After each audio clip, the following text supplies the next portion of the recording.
Bonjour, alors aujourd'hui on va voir le théorème de D'Alembert-Gauss, c'est-à-dire la preuve que C est algébriquement clos. C'est la preuve qu'on peut trouver dans le carnet de voyage en algébrie 1.3.27 que je trouve présentable à un oral d'agrégation. Alors, bien sûr, il faut organiser un petit peu ça et commencer par baliser ce que l'on admet. La première chose qu'on admet, c'est toujours accepté à la grecque, c'est que on peut toujours plonger un corps dans une clôture algébrique, théorème de Steinitz. R qui s'injecte dans C, et ben C s'injecte dans un corps algébriquement clos, quitte à ce que ce soit lui-même évidemment au final, mais ça c'est connu. En gros, vous avez un polynôme à coefficient dans C, il a des racines ne serait-ce que dans une clôture algébrique. C'est-à-dire que vous avez un espèce de cloud et vous pouvez télécharger les racines de ce cloud. Voilà. Ok. Bon, c'est un peu un joker. C'est toujours admis, un genre de concours. Maintenant, deuxième point. Si X et Y, qui sont dans K, vérifie que x plus y et xy sont dans C, donc la somme et le produit, alors x et y sont dans C. Bon, alors ça, c'est simple, vous avez la somme, donc la somme et le produit, vous savez que x et y sont solutions de l'équation du second degré, x2 moins sx plus p. S c'est la somme et p c'est le produit. Voilà. Et une équation du second degré dans C, en fait, dans C, on sait qu'on peut prendre des racines carrées, puisqu'on a la forme polaire, il suffit de prendre la racine carrée du module, diviser l'argument par 2, on a toujours une racine carrée. Donc c'est toujours possible de résoudre. D'ailleurs, C, il est, racine énièmement clos, en quelque sorte, d'accord? On peut toujours, voilà. Le seul problème, c'est que dans cette histoire, c'est qu'un polynôme n'est pas forcément, n'importe quel polynôme à partir du degré 5 n'est pas forcément résolu par radicaux. Sinon, ce serait bon.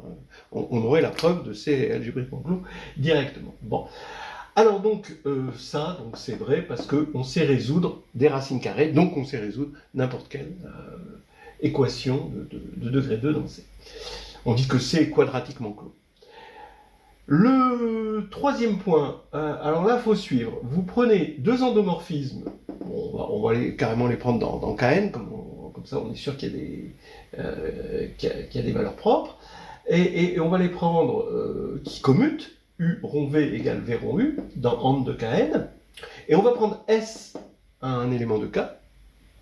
Alors regardez, on va pouvoir ordonner ici les valeurs propres, les n valeurs propres de U, et ordonner les n valeurs propres de V, que j'appelle mu I, ici lambda I, tel que le spectre de, attention, regardez, U plus V plus S fois U rond V, donc il y a encore un endomorphisme de Kn, et de la forme lambda I plus mu I plus S lambda I mu I, I allant de 1 à n.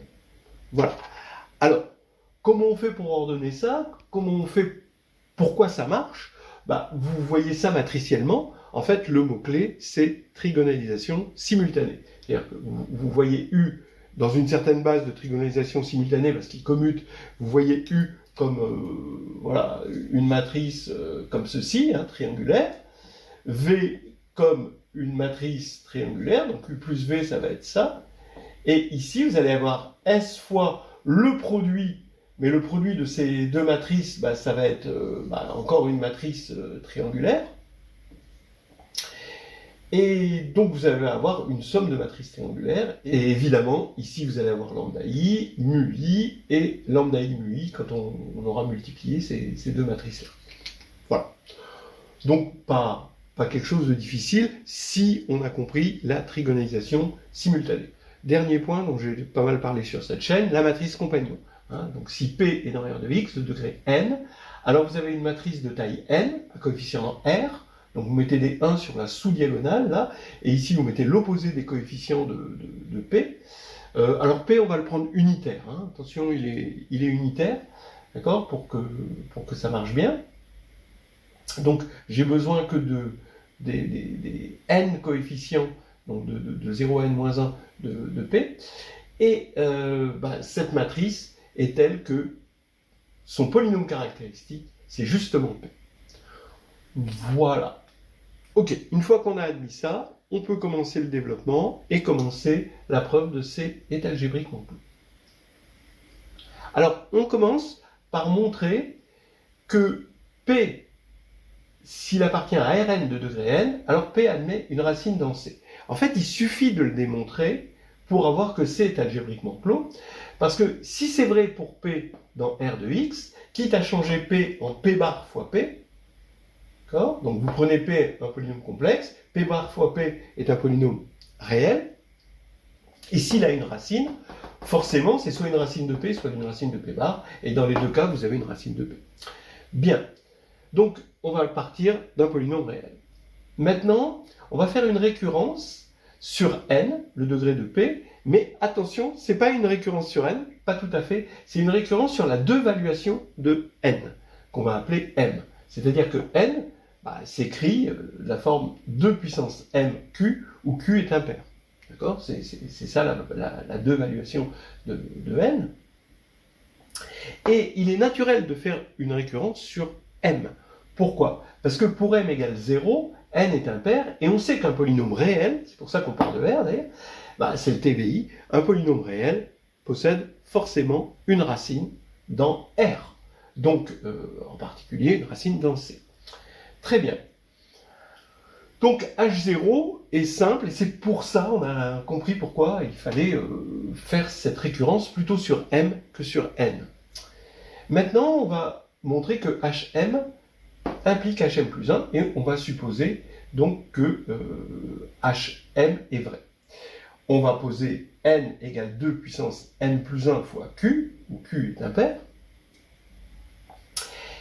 Et la première remarque importante, fondamentale, regardez, c'est que N facteur de N plus 1 sur 2, sa deux-valuation est plus petite.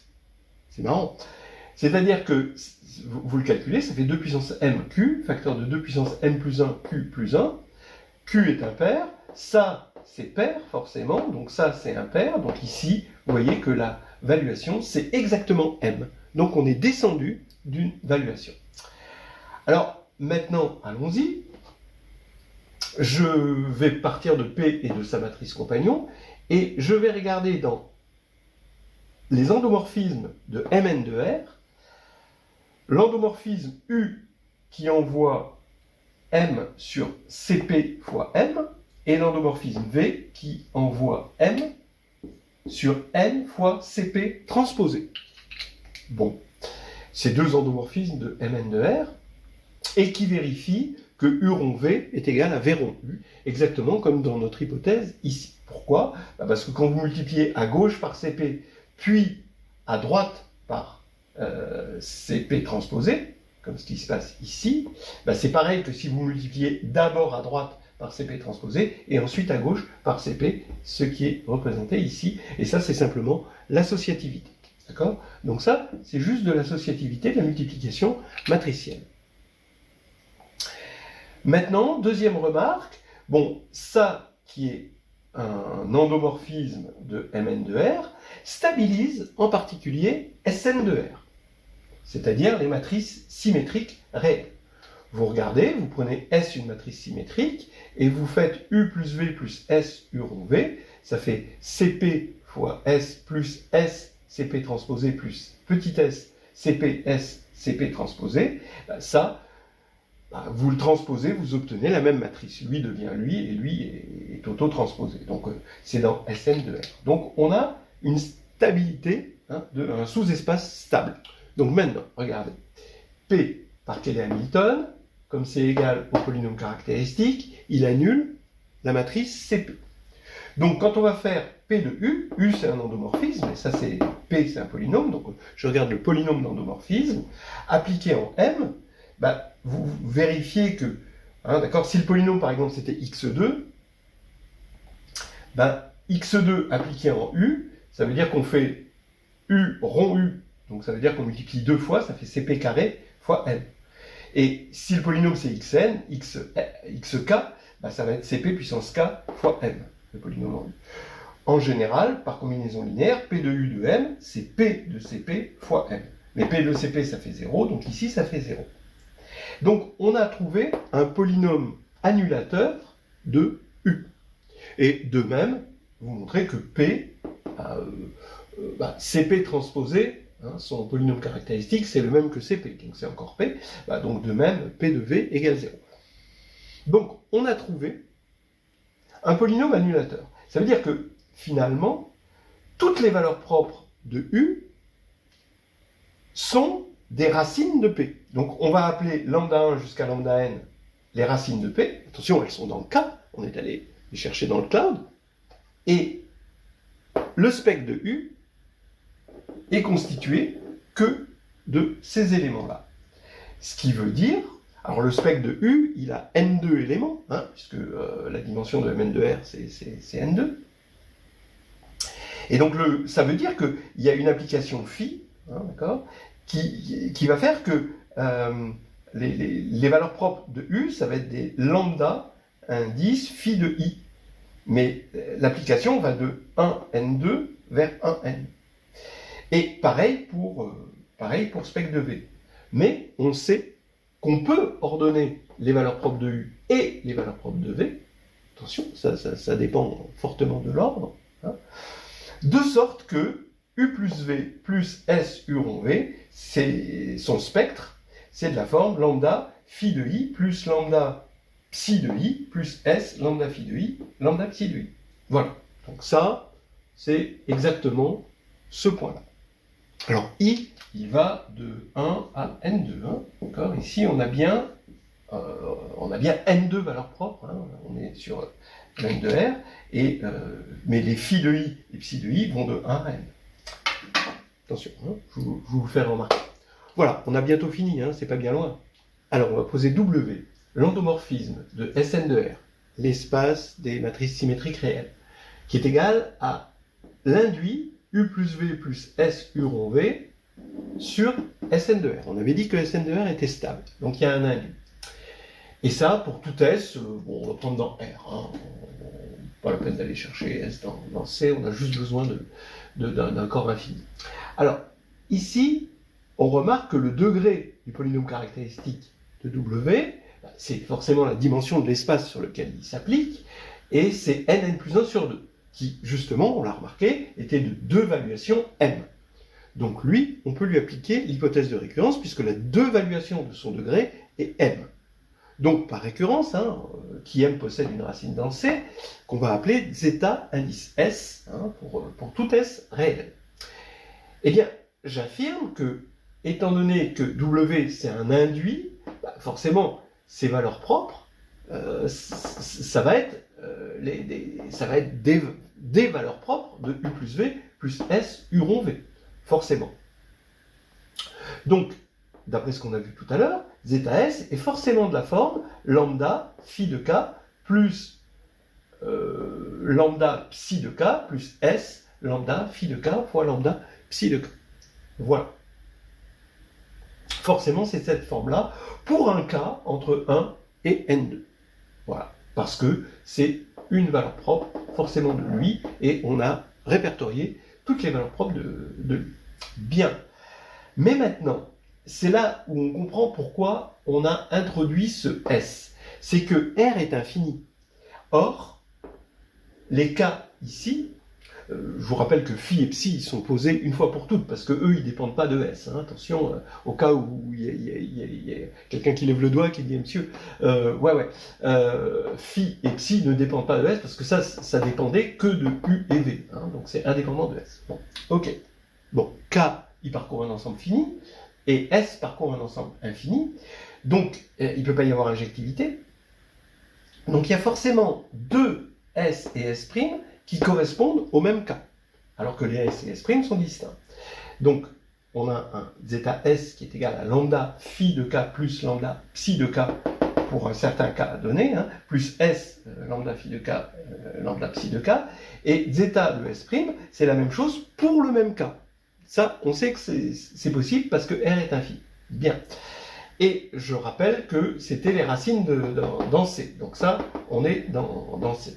Zeta S est dans C, et zeta S' est dans C. Donc maintenant, on va appliquer le deuxième point.